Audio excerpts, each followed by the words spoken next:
what really happened on that day in 1986?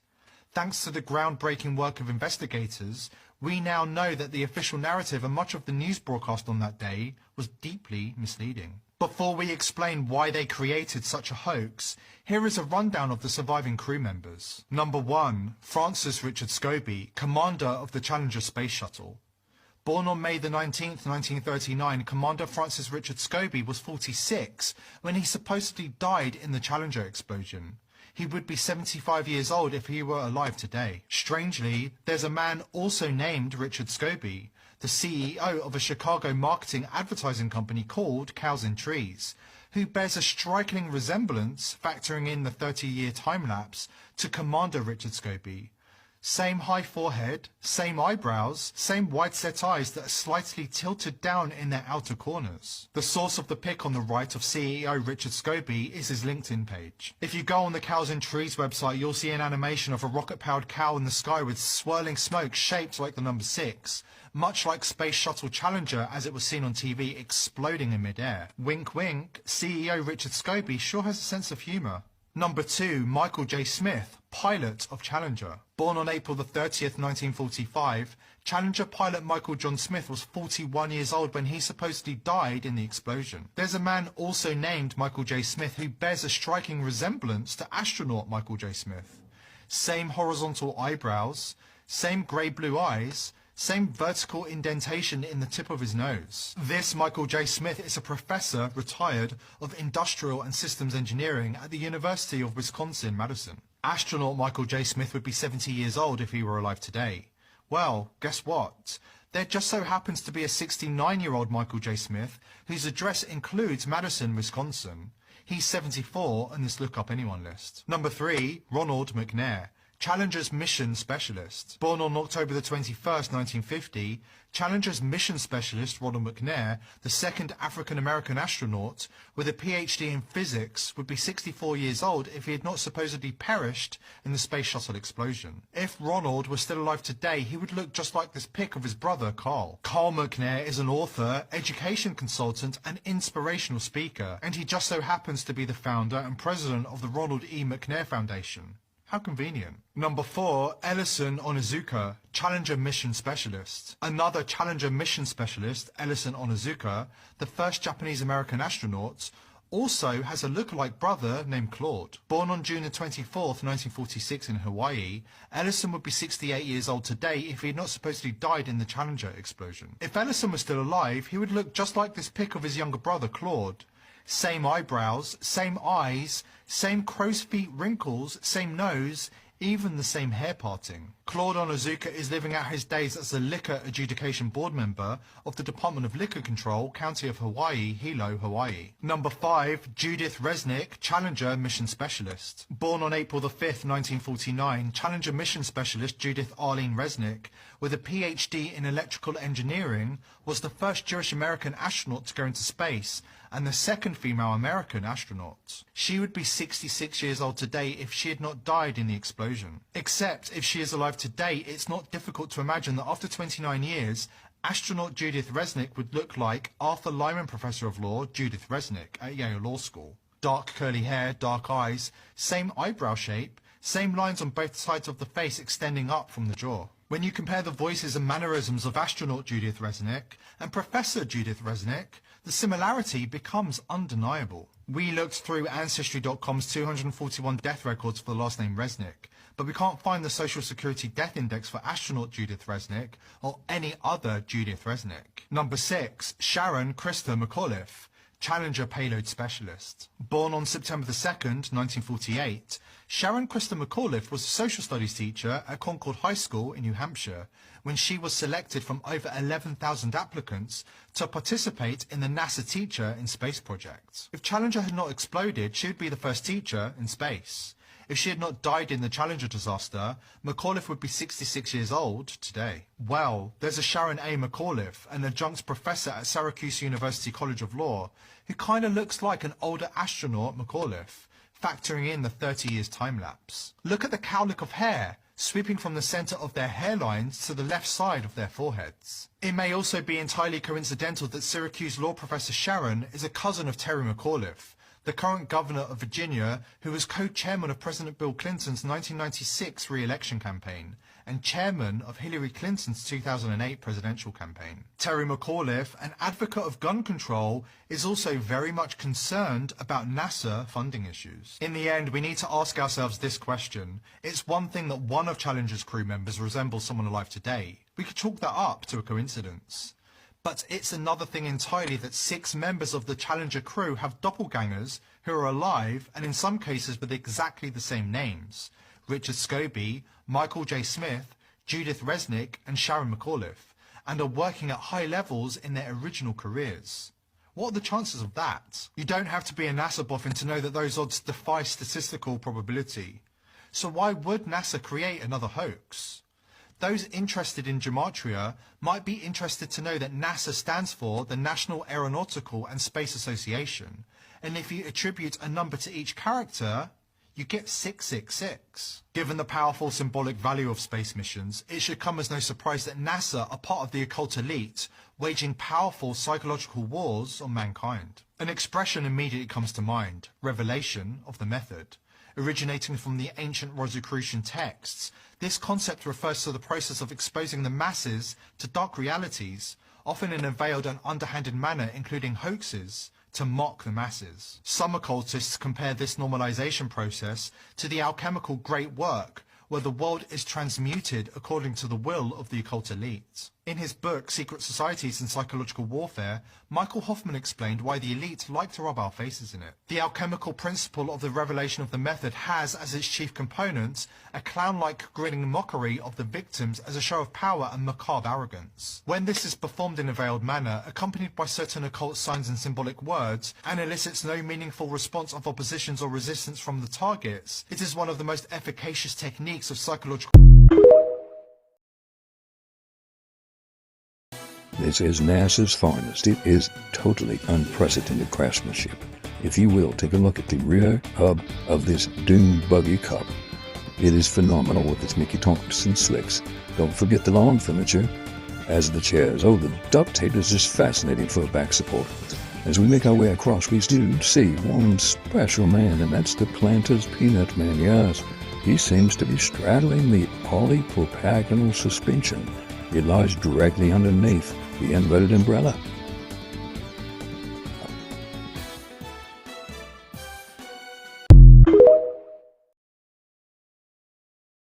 They told us we landed on the moon in 1969, a feat so extraordinary that it captured the imagination of the world. But when you take a closer look at the details, the technology of the time seems far too primitive for such an ambitious mission. Could it be that NASA didn't overcome these challenges, but instead created an illusion of success? Let's examine the technical hurdles that raise serious questions. The computer problem. Let's start with the Apollo guidance computer. NASA called it a marvel of its time. But here's the truth.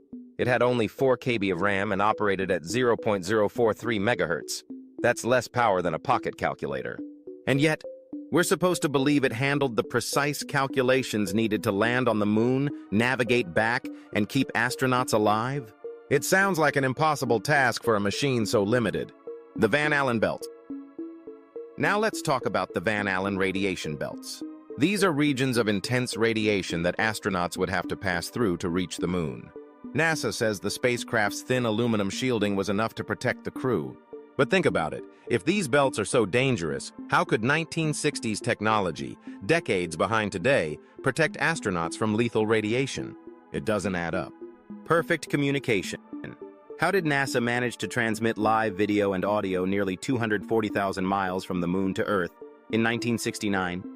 With no advanced satellites or modern technology, we're supposed to believe that the signal was flawless? It's a technical feat that even today seems nearly impossible. So how did they achieve it back then? The spacesuit.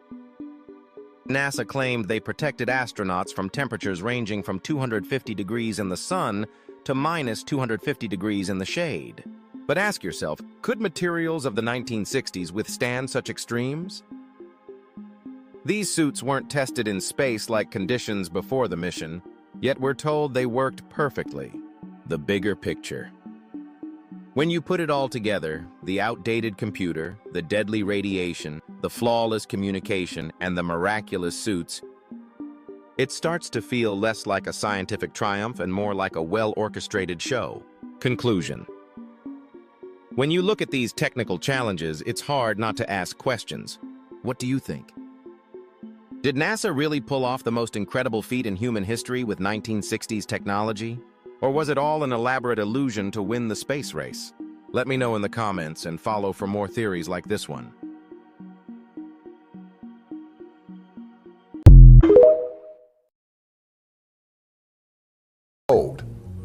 Neil Armstrong said this to us, that my wife, my children, and my grandchildren would all be killed, that they would take us out somehow, some terrible accident.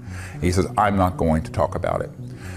Here is an extract from the original press release. NASA scientists and engineers participating in exploration of Mars and the Moon reported the results of their discoveries at a briefing at the Washington National Press Club on March 21, 1996. It was announced for the first time that man-made structures and objects have been discovered on the Moon. The scientists spoke rather cautiously and evasively about these objects, with the exception of a UFO. They always mentioned that man-made objects are possible and stated the information was still under study and official results would be published later. It was mentioned at the briefing that the Soviet Union used to own some photo materials proving the presence of such activity on the Moon. And although it wasn't identified what kind of activity it was, thousands of photo and video materials from the Apollos and the Clementine space station showed many parts on the lunar surface where this activity and its traces were perfectly evident. The video films and photos made by US astronauts during the Apollo program were demonstrated at the briefing. People were extremely surprised why the materials hadn't been presented to the public earlier. NASA specialists answered, it was difficult to forecast the reaction of people to information that some creatures had been or still are on the Moon. In addition, there were some other reasons to it, which were beyond the control of NASA. Specialist for lunar studies Richard Hoagland says that NASA is still trying to alter photo materials before being published in public catalogs and files. They do some retouching, or are partially refocusing them while copying. Some investigators, Hoagland is among them, suppose that an extraterrestrial race had used the Moon as a terminal station during their activity on the Earth. These suggestions are confirmed by the legends and myths of different nations of our planet. The ruins of lunar cities stretch for many kilometers. Huge domes on massive basements, numerous tunnels, and other constructions cause scientists to reconsider their opinions concerning the Moon. How the Moon appeared and the principles of its revolving around the Earth still pose a significant problem for scientists. Some partially destroyed objects on the lunar surface can't be placed among natural geological formations, as they are of complex organization and geometrical structure. In the upper part of Rima Hadley, not far from where the Apollo 15 had landed, a construction surrounded by a tall, D-shaped wall was discovered. As of now, different artifacts have been found in 44 regions. The NASA Goddard Space Flight Center and the Houston Planetary Institute are investigating the regions. Mysterious, terrace-shaped excavations of rock have been discovered near the Tycho crater. The concentric, hexahedral excavations and the tunnel entry on the terrace side can't result from natural geological processes. Instead, they look like open-cast mines. A transparent dome raised above the crater edge was discovered near the crater Copernicus. The dome is unusual, as it is glowing white and blue from the inside. A rather unusual object, which is unusual indeed even for the Moon, was discovered in the upper part of the factory area. A disk of about 50 meters in diameter stands on a square basement, surrounded by walls. In the picture, close to the rhomb, we can also see a dark, round embrasure in the ground, resembling an underground Caponier entry. And so we reached out to him and invited him to come to those events, and he politely declined and told us that was made very clear to him and the other Apollo astronauts who witnessed this first event, where when we landed at the crater on the moon, the rim at the top of the crater was, quote, crowded with UFOs, the craft that were up there, multiple of them, and that these were filmed. I know people personally who've seen that film. There was a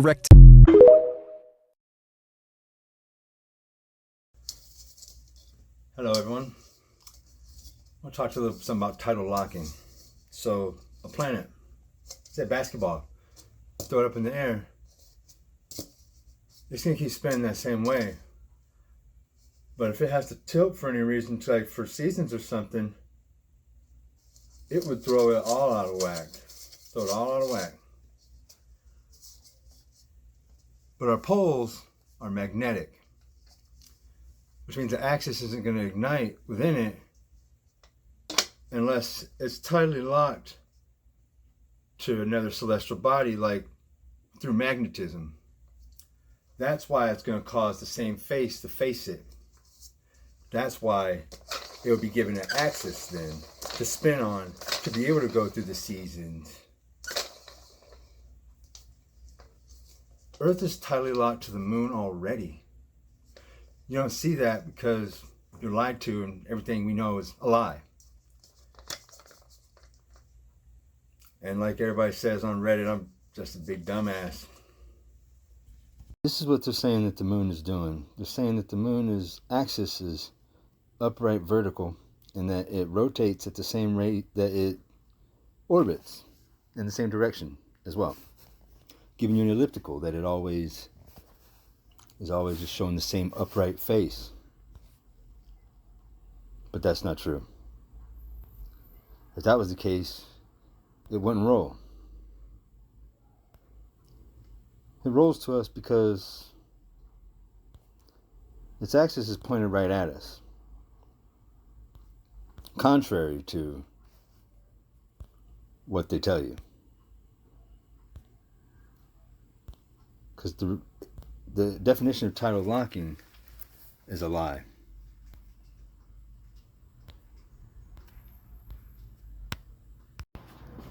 This is what you see when you look at the moon. You see it rolling.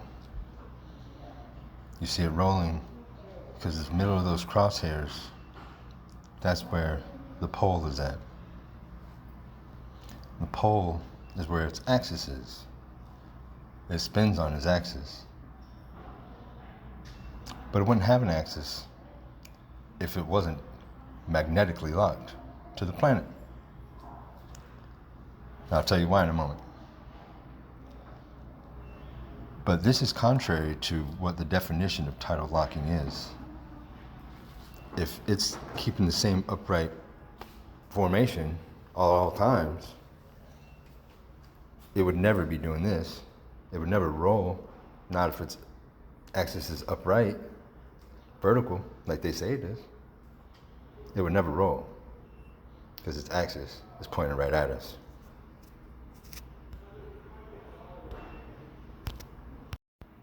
This is Pluto and its moon. As you can see, it's doing something very peculiar, and the moon is what's doing all of it. There's no way that gravity could cause these two things to do this. And another thing is, if Pluto is already like this, why would it take 50 billion more years for ours to be like this when theirs is already like this and Pluto's supposedly a younger planet? My friends, this is not gravity. This is magnetism. That's the only thing that could cause a pole of something to stick to a pole of another one and to do this right here.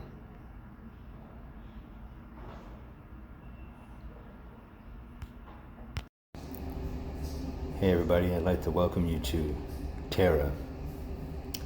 This is Terra. Terra is an oblate spheroid. What we call Earth are those very top rings, two rings, those Where that sea is, that's the ice wall. On the inner two rings, that's Earth. That's what you got. That's why it's flat and round. You're both right. You guys should go get a beer or something, because you guys are very mean to each other over something that you don't know anything about. You're programmed, is what you are. Those top two rings, that's Earth. It's the cause for all this confusion.